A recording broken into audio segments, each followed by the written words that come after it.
वसमत येथे शालेय कराटेपटूंना grade belt प्रमाणपत्राचे वितरण. हिंगोली जिल्हा स्पोर्ट्स कराटे डू असोसिएशन व तालुका क्रीडा संकुल वसमत यांच्या संयुक्त विद्यमाने प्रशिक्षण कालावधी यशस्वीरित्या पूर्ण केलेल्या शालेय कराटे खेळाडूंना ग्रेड बेल्ट प्रमाणपत्र वितरित कार्यक्रम तालुका क्रीडा संकुल जिल्हा परिषद मैदान वसमत येथे उत्साहात संपन्न झाला.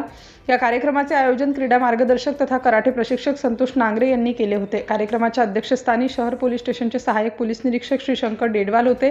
प्रमुख उपस्थितीमध्ये नगरसेवक श्री राजकुमार दादा इंगडे, भीमराव सरकटे, विनोद चव्हाण, ॲडव्होकेट चंद्रकिरण डोंगरे, कोच अरुण कळसाईत, रामभाऊ टाकणखार, मंगेश बुटे, श्रीधर वाळवंटे, नागेश चव्हाण, नंदू परदेशी यांच्यासह पालक व कराटेप्रेमी उपस्थित होते. ग्रेड बेल्ट प्राप्त खेळाडू येलो बेल्ट सत्यशोधक प्रशांत हनुमंते, सोहन प्रेमेंद्र दातार, सौरव अविनाश दातार, भरत संतोष कांबळे, सानिध्य शुद्धोधन दातार, वैष्णवी जाधव, शीतल जाधव, सह्याद्री पवार.